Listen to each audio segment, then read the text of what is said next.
All right, good morning, good afternoon, internet people. How we doing today? We got some rain this morning. We've been getting a lot of rain the past week. We're finally starting to come out of this drought, and I gotta say, I really appreciate it. I love the rain, especially in the summertime. The plants, the animals, they're all very much appreciating this rain.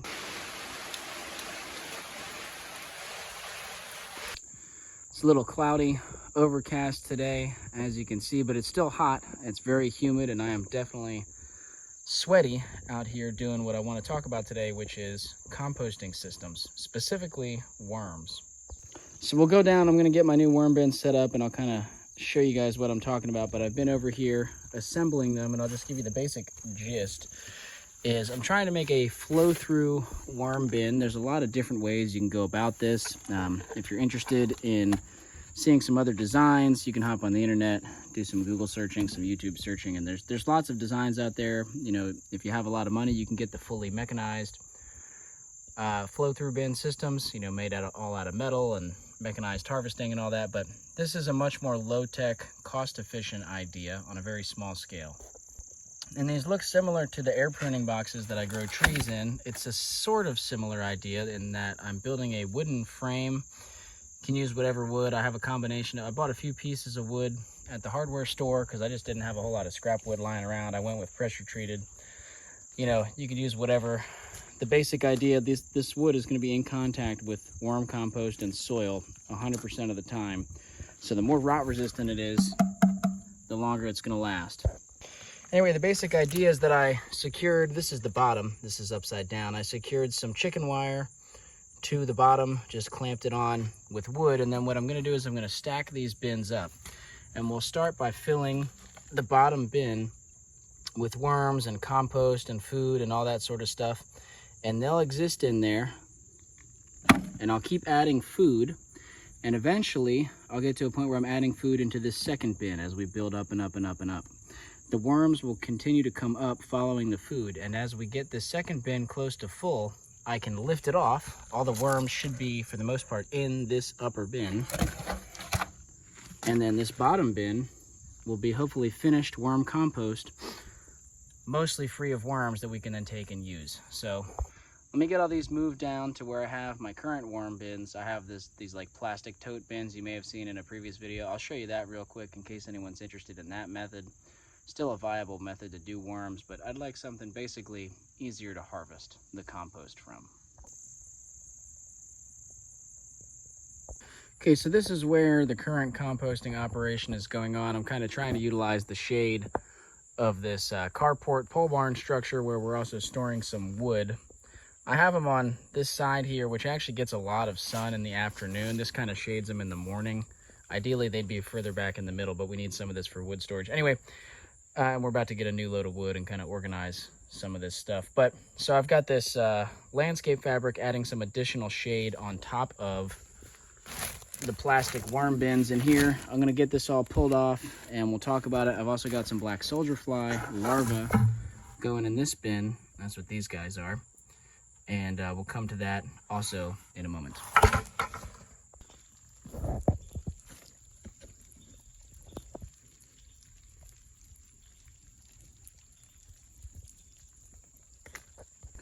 All right, so here's the basic gist with the plastic bins, is I've got old plastic tote, lots of holes drilled on the side for aeration, holes drilled in the bottom, which you can't see right now, but under the bottom there's holes drilled for drainage.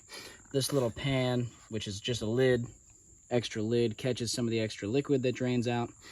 And then I just fill this up with whatever my bedding material is for the worms, which you can use a wide variety of material as bedding. And then add the food in, add the worms in. So you have these lids also allow some aeration. I have to have this, oh, there's a little spider here. I have to have this mesh metal, and you can see some worms, because animals were trying to dig in here. So this is to prevent animal digging. So if we can get these guys to kind of bounce off of this screen there. Come on, little guy, I don't want to hurt you. Dang. Come on. There we go. And as you can see, I had some burlap down. That also helps keep in moisture, shade the soil surface a little bit. So I like to just use leaf compost as a bedding, but you can use really any sort of material as a bedding. could be peat moss, it could be cocoa coir, it could be even like native soil or sand would probably work, shredded newspaper, shredded cardboard, potting soil, sawdust potentially, really broken down wood chips.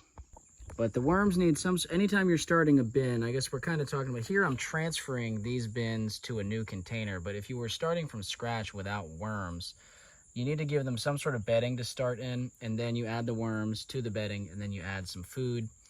And I like to cover them up with a little bit of mulch. That's what some of these wood chips are here for. And let me get my little scraper tool handy, just so we can see, you know, there are lots of worms. There's some food waste in here that they're still chewing through, right? So we're gonna work on transferring all this into these bins here. I'm probably gonna have to spread that tarp down underneath because I do want to try to catch any of the worms that fall through, and we can, you know, every now and then when we swap the bins out, collect the compost, we can pick some worms back up off the tarp, put them back in the bins.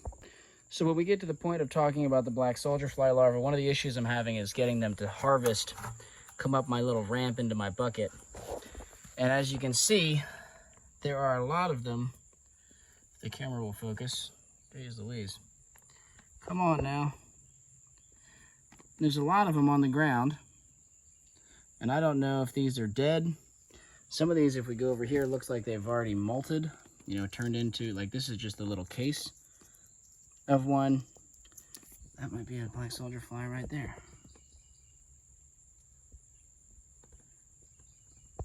Anyway, I think they are definitely getting out of my bin. We'll have to do some thinking about how to fix that. They're not all coming out the ramp. We're trying to collect them and feed them to the chickens. But anyway, so here you can see I put some burlap down first to help prevent any stuff from falling through the cracks right now. As long as the worm compost is moist, it should hold together and not too much of it should fall through. But when I'm dumping it all in, it's a little bit crumbly. Some of it falls through. So having the burlap down, you could use newspaper, cardboard, whatever. So I dumped a bunch of the contents of this bin in here. I'm now going to fill this one up, and then I'll set the next layers on and continue adding more of these bins into here. All right, so this is the basic gist. I've gotten all the worm bins emptied. I just went and rinsed out the tubs in another compost pile, let all that liquid and leftover little bits of worm compost spill into there. Now what I'm going to do is get some burlap. Again, additional shade, moisture retention. Flop this on right here.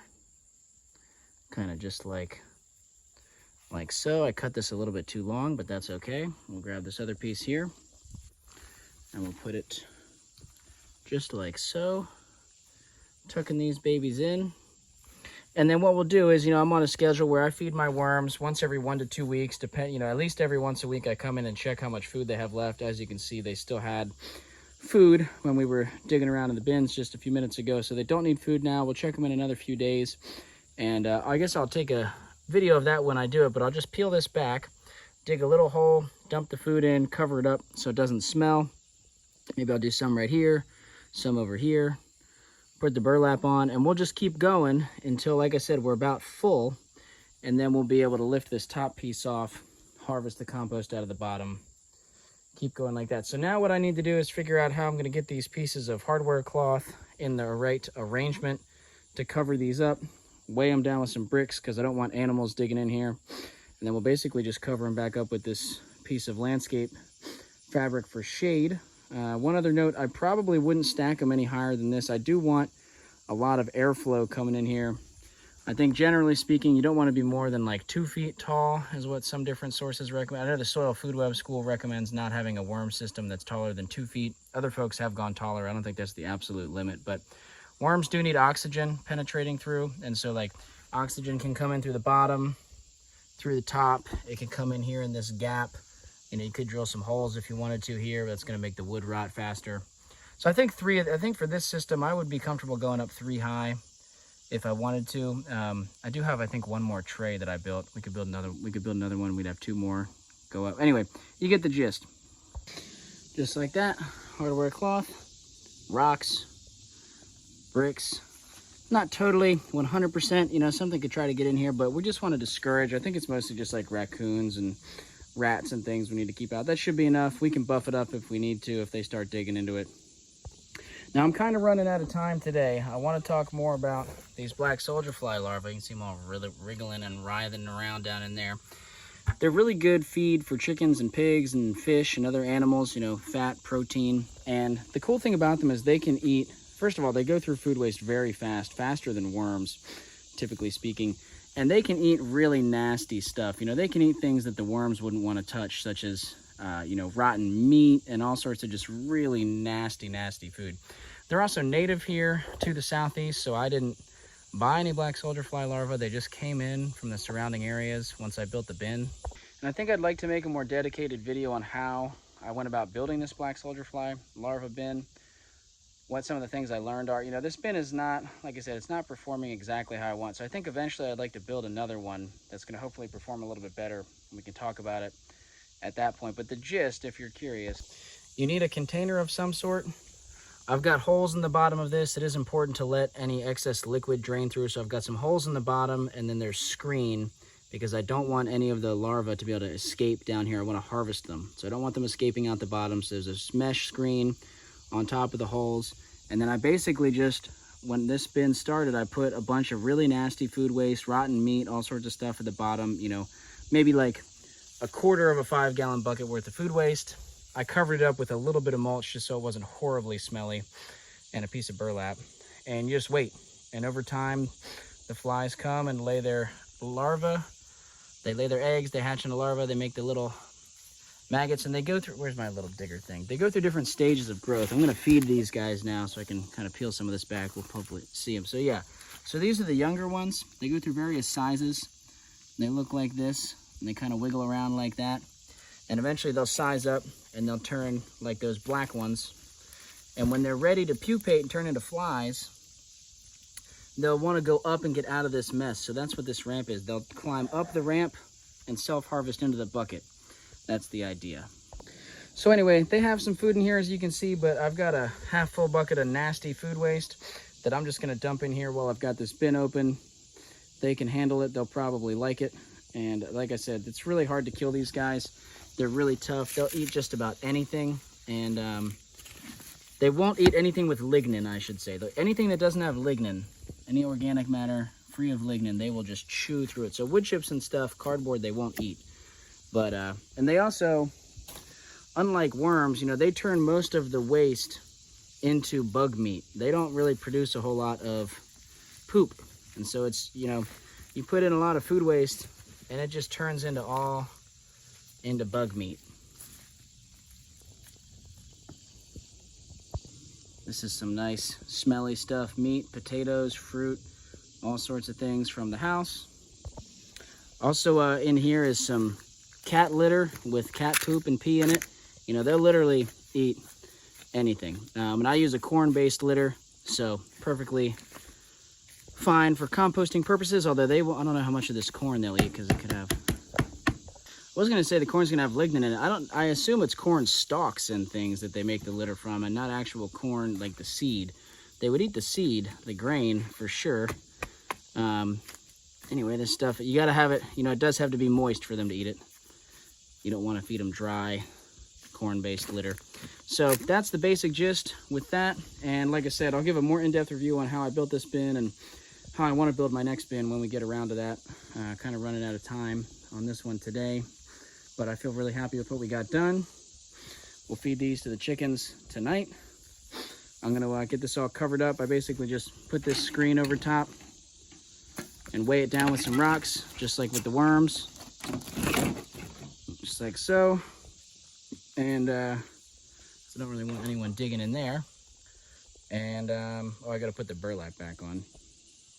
But anyway, we got a light little drizzle coming down now. I just got a good shower, got all that sweat and worm compost off of me. But let me know if you guys have any other questions about anything to do with the worm compost, with the flies, with other composting systems that I have going on. And I would be happy to either answer them in the comments, or we'll probably be making a follow-up video here next time I feed the worms potentially, or next time I harvest the worm compost. So we'd love to address any questions y'all have and keep talking more and more about composting systems that I'm trying to get set up here. Right now, the priority obviously is getting the worms dialed in, because a small amount of worm compost really goes a long way. It's, in my opinion, some of the highest quality input you can use for growing trees, growing things in the garden. It's really my favorite input to use, worm compost. Other stuff, I like doing leaf compost. I've talked about this a little bit before. We can talk about the flies. I haven't really been doing any thermophilic or hot composting lately, but I do have some static piles going on here, and I'd like to eventually get some time to build some more static piles, getting a lot of organic matter, mixing it up, basically letting it sit for a year or so, and then that way, that's my kind of way to generate lots of compost that is a little bit lower quality than the worm compost. Anyway, happy to talk about all of that and more in the next one. Let me know what you guys are thinking, and until then, take care. Catch you later.